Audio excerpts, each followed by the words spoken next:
नमस्कार, मध्य प्रदेश की बात देख रहे हैं आप। मैं हूं पुनीत पाठक। बहुत स्वागत है आप सबका। हर सियासी दल की सबसे बड़ी कसौटी है चुनाव, और इसके लिए दल हमेशा तैयारी के मोड में रहते हैं।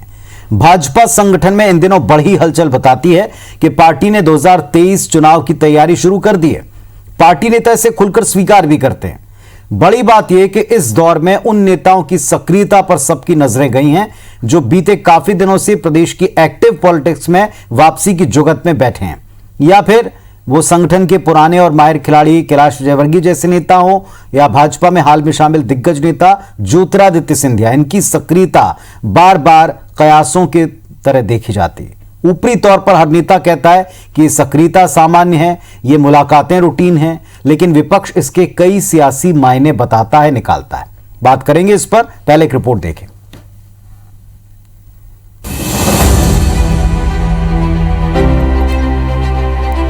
पार्टी में प्रशिक्षण एक महत्वपूर्ण कार्य पद्धति है।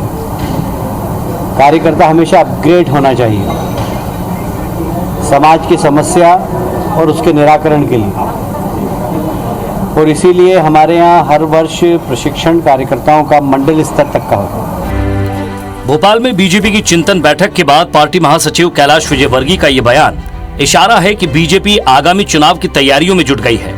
कोरोना की दूसरी लहर से निपटने के बाद एक तरफ सरकार जहां रिकॉर्ड वैक्सीनेशन को लेकर काम कर रही है, वहीं संगठन भी एक्शन मोड में नजर आ रहा है। खास तौर पर बीजेपी के उन नेताओं की सक्रियता चर्चा का विषय है जो लंबे समय से मध्य प्रदेश की सियासत से दूर रहकर सूबे में या तो दबदबा दिखाने की कोशिश में है या फिर प्रदेश की सियासत में वापसी के रास्ते तलाश रहे हैं। इनमें ज्योतिरादित्य सिंधिया और कैलाश विजयवर्गीय की सक्रियता की चर्चा सबसे ज्यादा है। पार्टी के बड़े नेता हैं, आ रहे हैं, उससे कैसे ले रहे हैं, घर है उनका, आएंगे, चर्चा करेंगे। बीजेपी संगठन में कार्यक्रमों की शुरुआत हो चुकी है। प्रशिक्षण वर्ग और कार्य समिति के बहाने संगठन के दिग्गज नेता भोपाल में मौजूद हैं। हालांकि कोविड काल की वजह से कार्य समिति में भोपाल में केवल 20 पदाधिकारी शामिल होंगे, जबकि दिल्ली में राष्ट्रीय अध्यक्ष जेपी नड्डा के साथ केंद्रीय मंत्री थावरचंद गहलोत, नरेंद्र सिंह तोमर, फग्गन सिंह कुलस्ते, प्रहलाद पटेल और धर्मेंद्र प्रधान शामिल होंगे। राज्यसभा सांसद ज्योतिरादित्य सिंधिया की भोपाल आने के बाद से शामिल होने की खबर थी। सिंधिया भोपाल आए भी, पर उसके बाद उनके कार्यक्रम में तब्दीली हुई और वो अब दिल्ली से राष्ट्रीय अध्यक्ष जेपी नड्डा के साथ बैठक में शामिल होंगे। इसको लेकर कांग्रेस अब सवाल उठा रही है। लेकिन लगातार वो मध्य प्रदेश आ रहे हैं, अब कहीं ना कहीं अपने कार्यकर्ताओं को, समर्थकों को नियुक्ति दिलाने के लिए, पद दिलाने के लिए, और कहीं ना कहीं भाजपा में जो मध्य प्रदेश में असंतोष चल रहा है, उस असंतोष का फायदा उठाने के लिए वो लगातार नेताओं के घर जा रहे हैं, नेताओं से मेल जोल बढ़ा रहे हैं और कहीं ना कहीं दबाव की राजनीति भी कर रहे हैं। प्रदेश अध्यक्ष बनने के बाद टीम बीडी की ये पहली कार्य समिति की बैठक है। लिहाजा इस बैठक के बाद बीजेपी सरकार और संगठन के लिए कार्यकर्ताओं को बड़ा मैसेज देने की कोशिश है। पर बड़े नेताओं के सियासी मेल मिलाप, सिंधिया के लगातार दौरे और प्रदेश में सियासी हलचल के बीच ये कार्य समिति बीजेपी के ऑल इज वेल का संदेश दे पाएगी, ये बड़ा सवाल है। सुधीर दंडोतिया, IBC 24, भोपाल।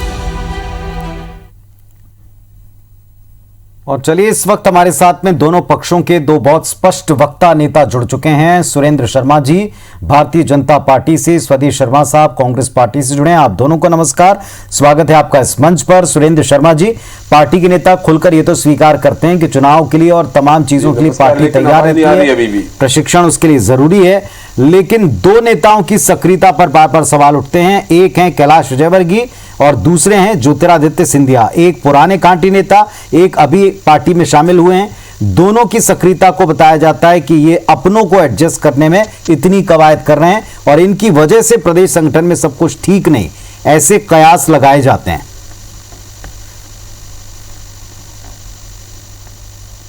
देखिए, दोनों पार्टी के राष्ट्रीय नेता जी, और भारतीय जनता पार्टी को समझ में हो तो भाजपा में आना पड़ेगा। कांग्रेस के नेता टीवी और ट्विटर पे बैठे बैठे प्रतिक्रिया व्यक्त करते रहते हैं।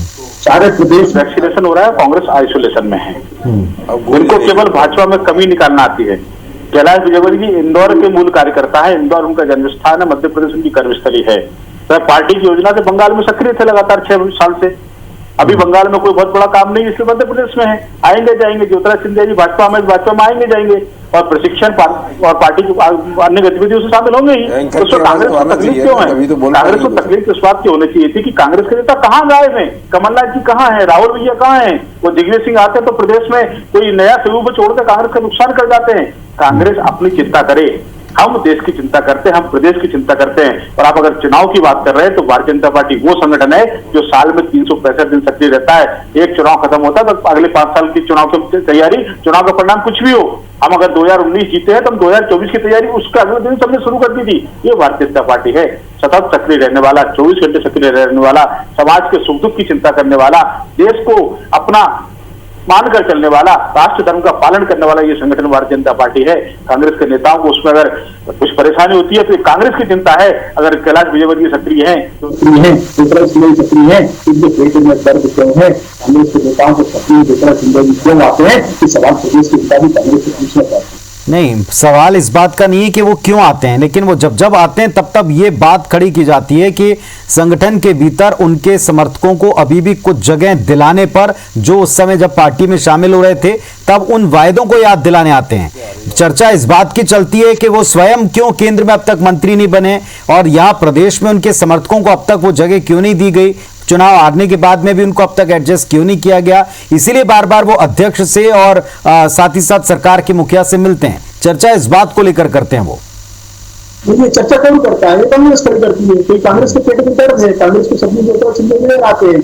ये कांग्रेस में होता हुआ ये कमलनाथ का पत्ता है, ये दिग्विजय सिंह का पत्ता है, ये राहुल भैया का पत्ता है, ये राहुल गांधी का पत्ता है, इनको एडजस्ट करना है। भारतीय जनता पार्टी के अंदर कोई किसी का समर्थक नहीं है, सब भारतीय जनता पार्टी के कार्यकर्ता हैं। और आपने भी एक बात कल होने वाली प्रदेश कार्य समिति की बैठक को लेकर कही, उस पर भी मुझे आपत्ति है। क्या टीम बेटी नहीं है?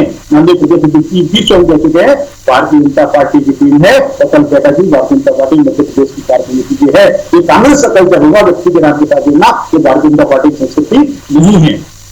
चलिए, स्वदेश शर्मा साहब अगर सुन पाए हो आप, तो सुरेंद्र शर्मा जी ने कहा यहां कोई गुट नहीं है, यहां कोई किसी का समर्थक नहीं होता, पार्टी हमेशा चुनाव मोड में रहती है और सारे नेताओं की सक्रियता उसी संदर्भ में देखना चाहिए।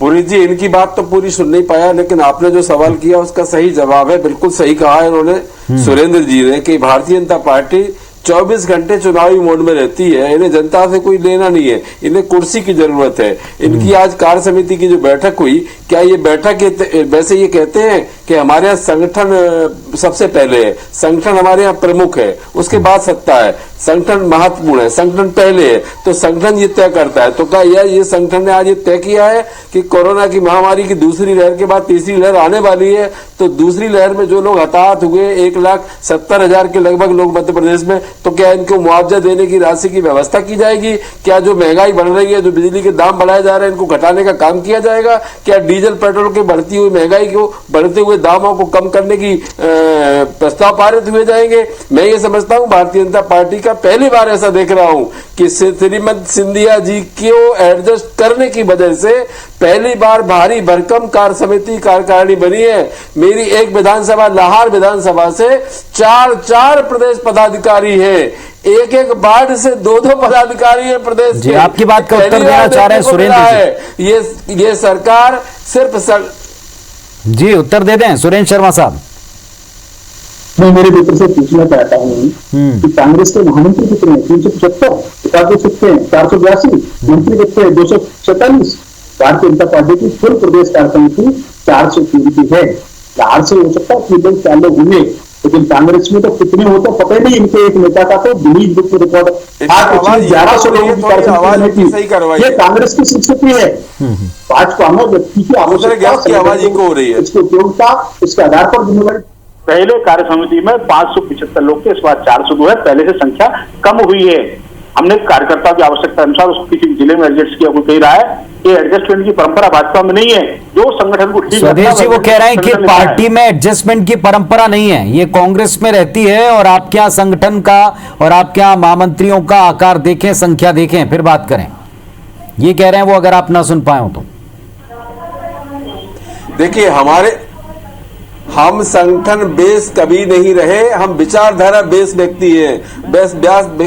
विकास विचारधारा पर हमारी राजनीति है। हम देश की सेवा के लिए राजनीति में है, हम कुर्सी के लिए राजनीति में नहीं है। रहा सवाल पदों का, तो ये भारतीय जनता पार्टी की परंपरा रही है कि ये बहुत कम बड़ी सीमित कार्यकारिणी इनके बना करती थी। लेकिन ये महाराज और शिवराज एक्सप्रेस मिला करके जो सरकार चल रही है, इसमें जो प्रेशर है, इस प्रेशर के चलते कार्यकारिणी का जो आकार बना है वो बिल्कुल हास्यास्पद है। और आपको एक बात चीज देखने को मिली होगी कि इनके कार्यकारिणी में पदाधिकारी लिखा है, पहले उसमें लिखे श्रीमंत ज्योतिरादित्य सिंधिया, उसके आगे उनकी जाति लिखी है राजपूत, उनके आगे लिखा है फलाने फलाने राम प्रकाश, आगे लिखा है जाटव, फलाने सिंह शर्मा, फलाने सिंह ठिकाने सिंह। कुल मिलाकर के इन जाति का जो वर्णन किया है, जाति का जो बंटवारा किया है, ये पहली बार देखने को मिला है। किसी भी संगठन में आज तक किसी पदाधिकारी की नियुक्ति के बाद उसकी जाति का उल्लेख नहीं किया गया, लेकिन मैंने पहली बार देखा है भारतीय जनता पार्टी में कि जाति संतुलन उल्लेखित किया है उन्होंने अपने नियुक्ति पत्र में, अपनी सूची में जो प्रेस को जारी की है, ये देखी जा सकती है। आज मैं देख रहा हूं श्रीमंत महाराज का इतना दबदबा है, इतना कद है कि उनकी वजह से इनकी पूरे बैलेंस डगमगा गया है। इनकी पहले सरकार बनी तो 5 मंत्रियों से इन्होंने 5 महीने चलाए, उसके बाद विस्तार भी हुआ तो विभागों का लेकर के बड़ा रस्साकसी का वो रहा। श्रीमंत महाराज को 2 विभाग बड़े प्रिय हैं। हमारी सरकार में जब कांग्रेस में थे तब भी उनको परिवहन विभाग और रेवेन्यू दोनों चाहिए थे और उन्हें लिए, और इस सरकार में भी कमोबेश वही स्थिति रही है। और आज भी उनकी वजह से निगम मंडल के चेयरमैन बनाए जाना पेंडिंग है, प्रेशर में है सरकार। जो चलिए उत्तर दे दें सुरेंद्र शर्मा साहब। 35 साल हैवीवेट नेता को आपने शामिल कर लिया है उनके जखीरे के साथ, और इसीलिए जो पहले आपके नियम थे उन सबको बदलना पड़ रहा है।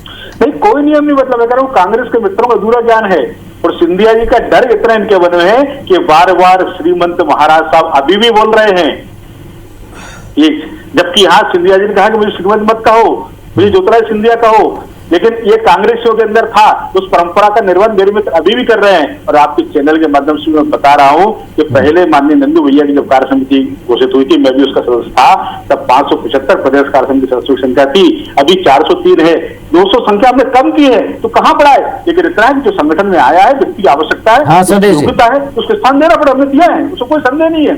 लेकिन दिया उसको है जो भाजपा के सिद्धांत में श्रीमंत महाराज को आज भी श्रीमंत महाराज ही कहा जाता है। और वो आप पहले कांग्रेस के लिए कह रहे हैं, आप पहले कांग्रेस के लिए कह रहे हैं क्योंकि आपकी गोविंद सिंह से लड़ाई है, वहां जाकर सिंधिया जी हो गए, वहां जाकर भाई साहब हो गए, वहां जाकर आम आदमी का कांग्रेस सारा है। तो मैं ये कहता हूँ कौन सा सम्मान था जिसके लिए वो वहां गए। हाँ, ये बात जरूर है, खरीद फरोख्त की जो सरकार बनी है, इस सरकार को पूरे समय तक खींचना है। कमलनाथ सिंधिया जी के प्रेशर में माननीय मुख्यमंत्री महोदय को फैसले बदलने पड़ते हैं, रोकने पड़ते हैं। और आज आप देख रहे हैं कहाँ है, तो महाराज चाहेंगे वैसा ही होगा।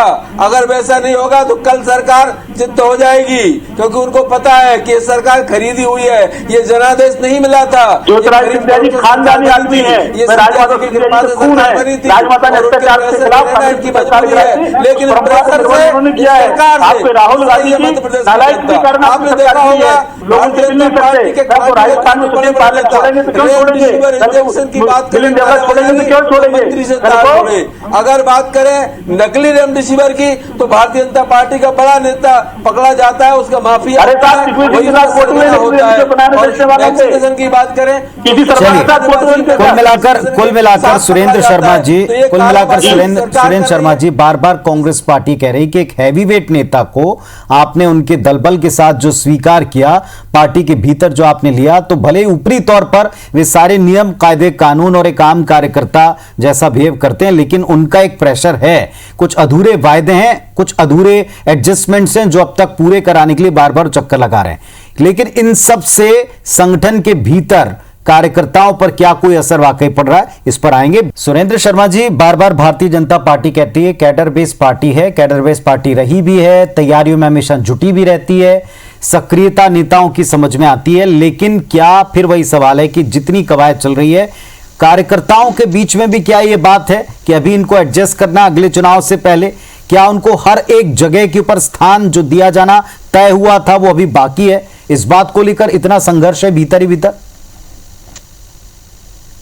देखिए बेहतर सुविधाएं जो भारतीय जनता पार्टी में शामिल हुए थे उनकी कोई शर्त नहीं रखी थी और बड़े मन से मध्य प्रदेश के हित के लिए व्यापक सोच के साथ भारतीय जनता पार्टी में आए थे। और जिनके साथ भी जो लोग आए, मैं तो सूत्री को लेकर कार्य करता हूँ और उनके साथ जो काम कर रहे देख रहा हूँ, जैसे मैं काम करता हूँ, जैसे मेरे साथ के पुराने लोग काम करते हैं, उसी भाव से, उसी समर्पण भाव से क्या लोग काम कर रहे हैं। इसके बाद जीत में 70 सुरेंद्र जी, ये बात तो थोड़ी सी खुद ही आपके नेताओं का विरोधाभास है। कई नेताओं ने ये कहा कि जो टिकट दिए गए वो भी चूंकि वो छोड़ के आए थे इसलिए देना ही थे, जिनको मंत्री बनाया गया वो भी कहा गया कि वो अपना मंत्री पद छोड़कर आए थे, देना ही था। तो क्या ये बात पूरी तरह से लोगों को डाइजेस्ट हो पाएगी उतनी शुचिता के साथ में जैसे आप यहाँ बात कह रहे हैं? क्या कार्यकर्ता ये बात नहीं समझेंगे, आम लोग नहीं समझेंगे इस बात को कि उनको वो पद देने ही थे क्योंकि वो छोड़कर आए थे? नहीं, देने का वाला विषय नहीं है, मैं वही कह रहा हूँ। मैं शिवपुरी का मूल निवासी हूँ, मध्य प्रदेश में पूरे प्रदेश में घूमता हूँ। जिस प्रकार से सिंधिया जी के लोगों के साथ जो लोग आए हैं कांग्रेस से आकर भाजपा में, उन्होंने सहजता के साथ काम किया है। तो दूध के साथ जैसे शक्कर मिल जाती है उस भाव से वो घुल मिल गए हैं, और जैसे शक्कर मिलकर अपने आप को गुलोपुत कर दूध की मिठास बढ़ाती है, वैसे भाजपा की ताकत बढ़ाने का काम उन लोगों ने किया है। आप उसे पहचान नहीं कर सकते। अब ये सिंधिया जी के समर्थक है, ये पुराना भाजपा कार्यकर्ता है, नया भाजपा कार्यकर्ता है, सब भाजपा के कार्यकर्ता है और भाजपा के हित के लिए, देश के हित के लिए काम कर रहे हैं। आप उनकी भूमिका को समाज के बीच देख सकते हैं। आप देख सकते हैं किस प्रकार कोरोना काल में उन लोगों ने कंधे से कंधा मिलाकर काम किया है। मूल बात यही है, स्वदेश शर्मा साहब आइसोलेशन में है, दूध में शक्कर की तरह मिल चुके हैं वो तमाम नेता और सिंधिया जी।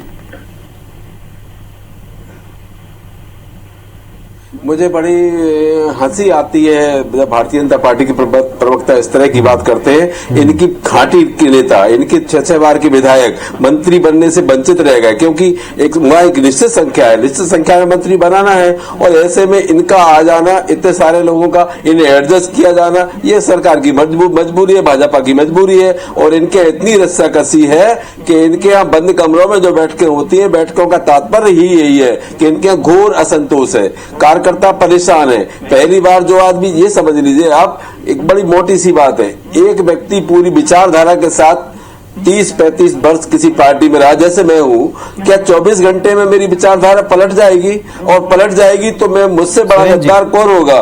क्या जरूर गारंटी नहीं है कि आपकी पार्टी में वो जिंदगी में बने रहेंगे? जरूरत पड़ी तो फिर कहीं और चले जाएंगे, कहीं और रास्ता तलाश लेंगे। तो प्रेशर में सरकार बहुत ज्यादा है और इस प्रेशर में पिस रही है मध्य प्रदेश की जनता। जनता की परेशानी ये है कि जनता को, देखिए तीसरी रहेगी, मेरी बात पूरी हो जाएगी। कमलनाथ की सरकार में इनको क्या मिला ये जरा सुरेश भाई मुझे बताएं। आमद हो लाहौर में तो कोरोना नहीं देते, नो एंट्री लगा रखी है बोर्ड पर। सुरेश शर्मा का लाहौर में आना प्रतिबंधित है, लाहौर की तरफ देखना मत। तो ये क्या कर रही है, पार्टी छोड़ेंगे क्या? पर क्या चर्चा हुई? भाजपा में हर कार्यकर्ता भाजपा के लिए समर्पित है, हम देश के लिए काम करने वाली पार्टी है। मैं समझता हूँ प्रदेश में कमलनाथ की कुशासन वाली सरकार रहती तो आज हम मध्य प्रदेश में। एक अहम सवाल सुरेंद्र जी पूछा भी स्वदेश जी ने, आप सुनना पाए हो तो, प्रदेश में बहुत सारे जनता जुड़े सीधे मुद्दे हैं, ये बंद कमरों की मीटिंग में कभी वो भी डिस्कस होता है? नहीं, जब बैठते हर प्रकार की बात होती है। और क्या स्वदेश जी के कहने पर ही कुछ होगा क्या? हमको प्रदेश की चिंता नहीं है क्या? हमको देश की चिंता नहीं है क्या? ठीक है, जो सारे मुद्दे हैं जनता के, तो उनका समाधान होगा। देश कैसे सुखी हो, प्रदेश कैसे सुखी हो, हम उसके लिए व्यापक परिदृश्य में, व्यापक परिप्रेक्ष्य में काम करते हैं। अगर आपको चिंता होती तो 1,70,000 से ज्यादा लोग मध्य प्रदेश में कोरोना से मर गए हैं। आपने उनको घोषणा की थी मृतकों को 1 लाख रुपए देने की, और हम ये कहते हैं राहत आपदा कोष से उनको 4 लाख और 1 लाख मुख्यमंत्री जी की घोषणा के 5 लाख उस परिवार को मिलना चाहिए। पर आपने क्या किया कि मौत का कारण नहीं लिखवा रहे हैं मृत्यु प्रमाण पत्र पर, लोग खा रहे हैं। सुरेंद्र शर्मा जी और स्वदेश शर्मा साहब, स्वदेश शर्मा जी, ये बात तो तय है कि इस समय जो सक्रियता दिखाई पड़ रही है उससे प्रदेश की जनता का क्या भला होगा, ये प्रदेश की जनता का सबसे पहला और अहम फोकस है। जो स्वदेश साहब कह रहे हैं कि क्या इन मुद्दों पर भी बात होती है। दूसरा, रही बात चुनावी तैयारियों की, तो खुलकर नेता कह चुके हैं कि हाँ, हम उन तैयारियों में लगते क्योंकि उद्देश्य है और कसौटी भी वही है। अब इससे जनता का कितना हित होता है और कितनी एकता बाहर भी दिखाई पड़ती, क्योंकि ये बात भी तय है कि कोई नेता बाहर आकर कुछ नहीं बोलता, जो कुछ है बंद कमरे की मीटिंग में ही होता है। बहुत शुक्रिया फिलहाल आप दोनों का इस विषय पर जुड़कर अपनी बात और अपनी राय रखने के लिए। धन्यवाद, नमस्कार।